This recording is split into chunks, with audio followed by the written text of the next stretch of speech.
শ্রীলঙ্কার বিপক্ষে ওয়ানডে সিরিজের জন্য ১৬ সদস্যের দল ঘোষণা করেছে বিসিবি। দলে ফিরেছেন ওপেনার নাইম শেখ, ফেরার তালিকায় আছেন লিটন দাসও।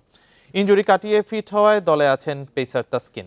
আলোচনায় থাকলেও নির্বাচকরা নুরুল হাসান সোহানকে বিবেচনায় নেননি। অধিনায়ক হিসেবে এটাই মেহেদী হাসান মিরাজের প্রথম সিরিজ। বাজে ফর্মে বাদ পড়েছেন সৌম্য সরকার। তানজিদ, ইমন, শান্ত, লিটন ও হৃদয়কে নিয়ে গড়া হয়েছে টপ অর্ডার। তাসকিন সহ ৫ পেসারকে রাখা হয়েছে দলে। রিশাদ আর তানভীরের পাশাপাশি মিরাজের স্পিন দলে ভারসাম্য বাড়াচ্ছে। ২ জুলাই থেকে শুরু হবে ওয়ানডে সিরিজ, তার আগে ২৫ জুন দ্বিতীয় টেস্ট বাংলাদেশের।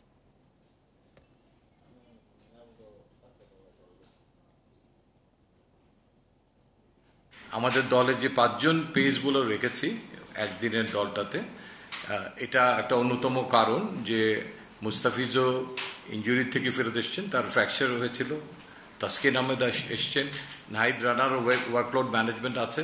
তো সেই কারণেই যাতে আমাদের কম্বিনেশনটা বেছে নিতে কোনো অসুবিধা না হয়, সেই দিকটাও নজর রাখা হয়েছে, যাতে পেস বোলিং অ্যাটাকে কোনো ঘাটতি না হয়।